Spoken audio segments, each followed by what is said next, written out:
Assalamualaikum warahmatullahi wabarakatuh. Saya Yoga di sini akan membahas tentang requirement engineering. Ya, langsung aja.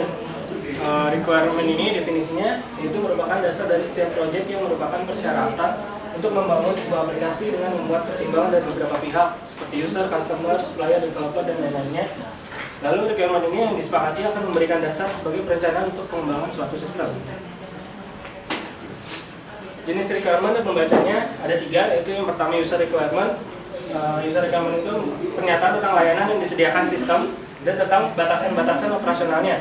Pernyataan ini dapat dilengkapi dengan gambar atau diagram yang dapat dimengerti dengan mudah. Yang kedua yaitu system requirement, yaitu sekumpulan layanan atau kemampuan sistem dan batasan-batasan yang ditulis secara detail. Setelah itu ada software design specification, yang merupakan gambaran abstrak dari rancangan software yang menjadi dasar bagi perancangan dan implementasi yang lebih detail. Kategori requirement ada 3 juga. Yang pertama yaitu functional requirement, merupakan penjelasan tentang layanan yang perlu disediakan oleh sistem, bagaimana sistem menerima dan mengolah masukan, dan bagaimana sistem mengatasi situasi-situasi tertentu. Selain itu, kadang-kadang juga secara jelas menentukan apa yang tidak dikerjakan oleh sistem. Yang kedua yaitu non-functional requirement, secara umum berisi batasan-batasan pada pelayanan atau fungsi yang disediakan oleh sistem, seperti batasan waktu, batasan proses pembangunan, dan standar-standar tertentu lainnya. Yang ketiga yaitu domain requirement, berasal dari domain aplikasi sistem. Misalnya, karena masalah hak cipta, maka beberapa dokumen dalam perpustakaan tidak boleh diakses oleh orang lain yang tidak berkepentingan atau yang tidak berhak. Permasalahan pada requirement analysis, ada beberapa permasalahan yang sering ditemukan pada saat melakukan analisis requirement atau kebutuhan. Permasalahan tersebut terdiri dari 2 jenis. Yang pertama itu permasalahan yang sering ditemukan pada pengguna, dan satu lagi permasalahan yang sering ditemukan pada engineer atau developer itu sendiri. Inti dari proses analisis kebutuhan dalam domain masalah adalah bahwa seorang analis akan dituntut untuk bisa memahami permasalahan yang ada pada pengguna dengan menyodorkan beberapa pertanyaan tertentu. Berikut merupakan langkah dari requirement analysis. Yang pertama yaitu inception, dengan mendefinisikan ruang lingkup dan batasan masalah yang hendak diselesaikan.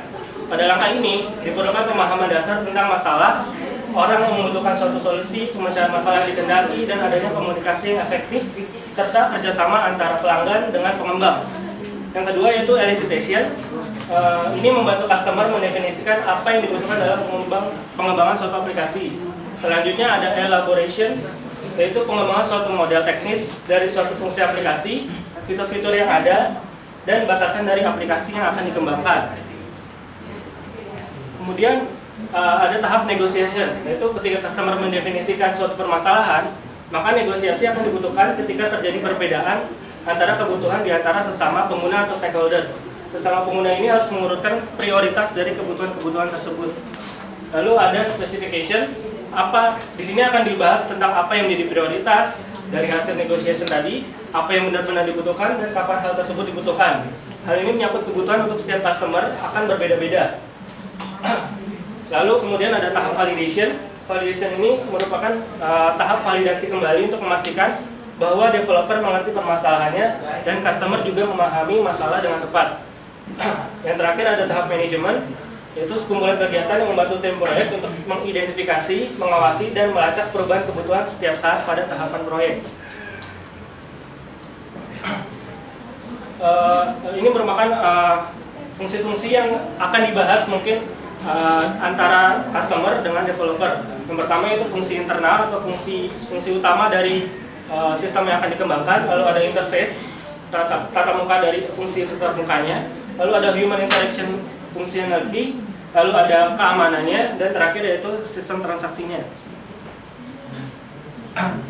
Dari kesemua fungsi itu nantinya bisa digambarkan dengan atau direpresentasikan dengan cara melakukan gambaran dengan object oriented, baik itu DFD, GRD, dan lain-lain, atau UML dengan class diagram, state diagram, dan lain-lain. Lalu ada viewpoint method.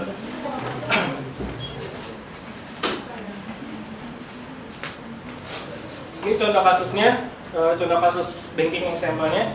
Yang pertama, internal functionality. Fungsi internal dari bank yang utama berkaitan dengan mendukung layanan yang disediakan oleh bank berupa giro, deposito, pinjaman, dan portofolio investasi. Untuk mendukung layanan ini, sistem harus mampu mengumpulkan, memperbarui, dan menyimpan informasi. Sedangkan untuk untuk fungsi interface-nya, interface utama untuk jenis sistem ini berkaitan dengan transfer dana dan penggunaan mesin teller. Bank juga memiliki sistem yang ada untuk clearing check dan lain-lain yang dibuat bersama-sama di antara beberapa bank. Hal ini sangat mungkin bahwa sistem perbankan akan memanfaatkan jasa telekomunikasi dari penyedia eksternal. Kemudian untuk fungsionalitas human interaction-nya, sistem informasi umumnya harus mengatasi berbagai jenis pengguna.